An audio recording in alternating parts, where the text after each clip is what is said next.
명심보감 효행편 18페이지입니다.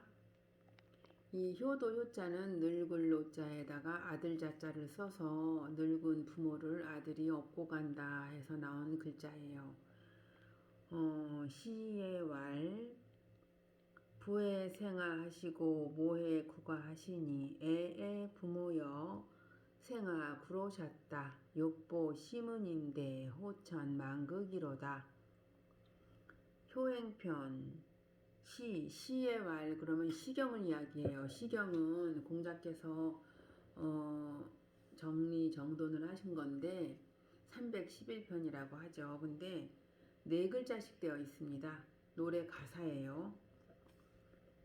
부해생아 아버지는 생 낳으셨다 아 나를 모해구가 어머니는 국 기르셨다 나를 아버지 날 낳으시고 어머니 날 기르시니 이거죠.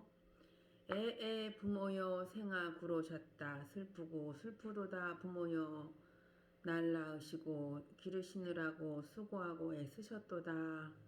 여기 애자를 보면 옷 의자에 입구자가 가운데 들어있는데 이렇게 입을 이렇게 가리고 후후후후 하고 슬프게 우는 거예요. 그래서 슬플 애자가 된 거예요.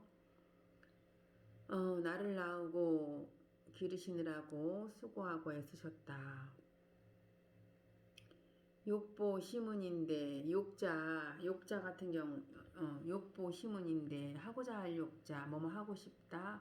보는 알릴 보자도 되고 갚을 보자도 되는데 동아일보 중앙일보 한성 순보 주보 이럴 때는 알릴 보자고 여기서는 갚을 보자예요. 부모님의 깊은 은혜를 갚고자 하는데 호천 망극이로다. 호천은 여름 하늘을 이야기하고 넓은 하늘로 보시면 되겠습니다. 부모님의 은혜가 넓고 넓어서 없을 다할 것, 다할 수가 없도다. 이렇게 이야기하고 있습니다. 자왈 효자지 사치냐에 거즉치 기경하고 양즉치 기락하고 병즉치 기우하고 상즉치 기애하고 재즉치 기엄이니라. 공자께서 말씀하시기를 효자가 이 어조사치자가 주격으로 쓰이고 대명사로 쓰이고 관양격조사로 쓰이고 뭐 간단하는 그 서술어로 쓰이고 그러는데 여기서는 주격으로 쓰여서 효자가 사친 어버이를 섬길 적에 이 어조사 야자도 문장 끝에 올 경우에는 뭐뭐이다 라는 종결사로 쓰이는데 또 사람 이름 뒤에 예를 들어서 회야는 그러면 안회는 하고 주격 조사로 쓰이고 종분야는 그러면 종분이는 이런 뜻이에요. 그리고 또 여기 같이 또 치냐 그러면 이 야자는 시간을 나타내는 시간조사예요. 그래서 효자가 어버이를 섬길 적에 이런 뜻이고 일사자는 일이라는 뜻도 있지만 일사자 뒷글자가 나보다 높고 큰 것이 나오면 섬길 사자로 해석을 해야 됩니다. 그래서 효자가 어버이를 섬길 적에 거즉치 기경하고 함께 거처할 때면 이 고측자는 뭐뭐면이라는 가정형으로 쓰였다고 했어요. 함께 거할 때면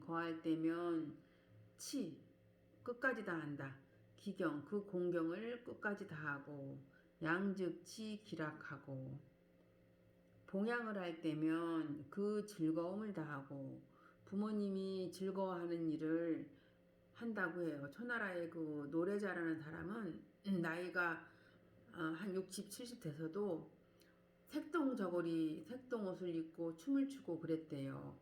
왜냐면 자기가 늙어 보이면 부모님이 아유 내가 늙었는데 얼른 죽어야지 막 그런 생각을 하고 어머 제가 왜 이렇게 늙었어 이렇게 걱정을 하실까봐 색동 저고리 그런 걸 입으셨다고 해요. 그리고 뜰팡에서 넘어지면 어린 나이처럼 으이 하고 애기처럼 울고 그랬다고 해요. 즐겁게 해드리려고. 병즉치 기우하고 부모님이 병들었으면 그 근심을 다 하고 걱정만 하고 앉아 있는 것이 아니라 어떻게 하면 낫게 해드릴까 막 사방팔방 알아보겠죠. 상즉지 기해하고 초상이 났을 때면 그 슬픔을 다하고 어떻게 형식을 잘 갖추어서 예의에 맞게 치르느냐도 중요하지만 슬퍼하는 것도 중요하죠. 그게 치우쳐서 아주 일사천리로 그 장례를 굉장히 잘 치렀고 슬퍼하는 기색이 없다면 그것도 좀 보기에 좋지는 않죠. 제즉지 기염이니라 제사를 지낼 때는 그 엄숙함을 다한다. 다시 한번 효자가 어버이를 섬길 적에 함께 거할 때는 그 공경을 다하고 봉양할 때는 그 즐거움을 다하고 병이 들었을 적엔 그 근심을 다하고 초상이 났을 때면 그 슬픔을 다하고 제사를 지낼 때는 그 엄숙함을 다할 것이니라. 여기서 초상 났을 때 이야기를 잠깐 하면서 들려드릴 이야기가 하나 있는데 우리 이름자 가운데서 한동안 그 빛날 빈자가 유행을 한 적이 있었어요. 무슨 빈자입니까? 그러면 빛날 빈자예요. 그러는데 빛이라는 것은 불빛도 있고 햇빛도 있고 뭐 여러 가지 빛이 있는데 그 빛날 빈자를 보통 이렇게 수풀림자에다가 삐친 석삼을 쓰는 빛날 빈자인 경우들이 많았거든요.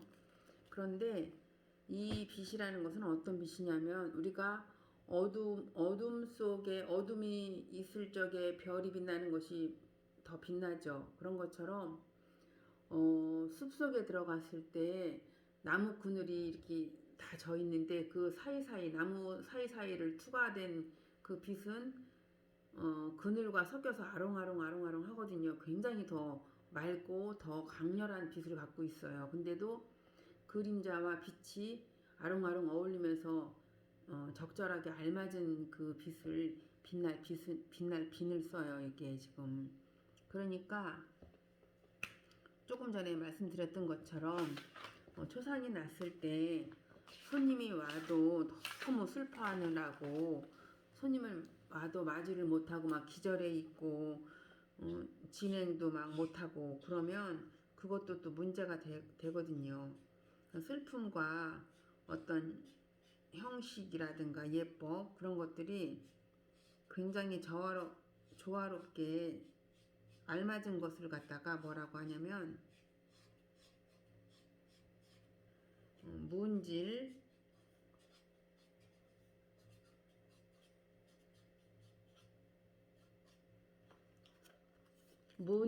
빈빈이라고 해요. 문질 빈빈. 이 문이라는 것은 예법과 형식을 이야기하는 거고 이 질이라는 것은 지금 슬퍼하고 있잖아요. 부모님이 돌아가셔서 슬퍼하는 그 본바탕의 본연의 마음.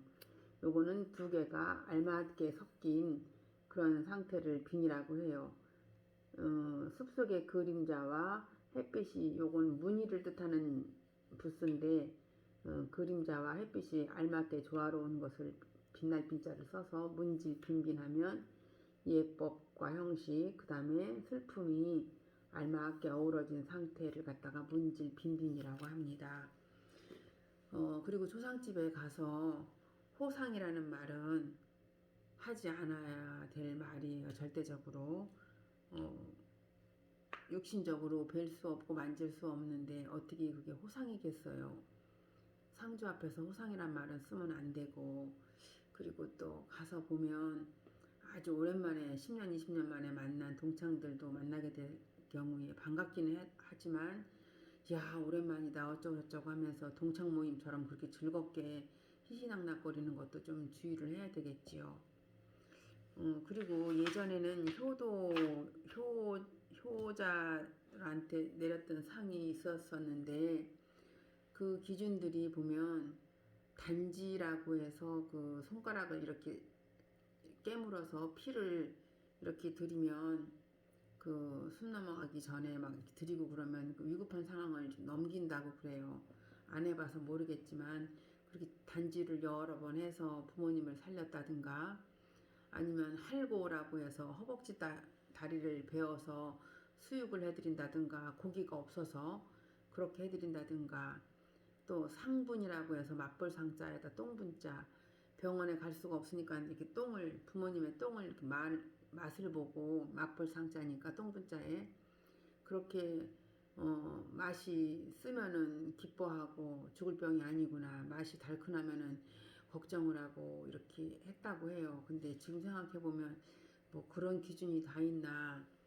자식이 자기 허벅지살, 엉덩이살을 잘라서 고기라고 먹였다고 그러면 그걸 효자라고 할 수 있을까? 옆집 아줌마는 그 옆집의 아이를 효자라고 할 수 있을지 몰라도 그것을 먹은 부모 입장에서는 효자가 아니죠. 식인종도 아니고 그게 뭐 맛있겠습니까? 그런데 그런 기준이 있었다고 해요. 끝!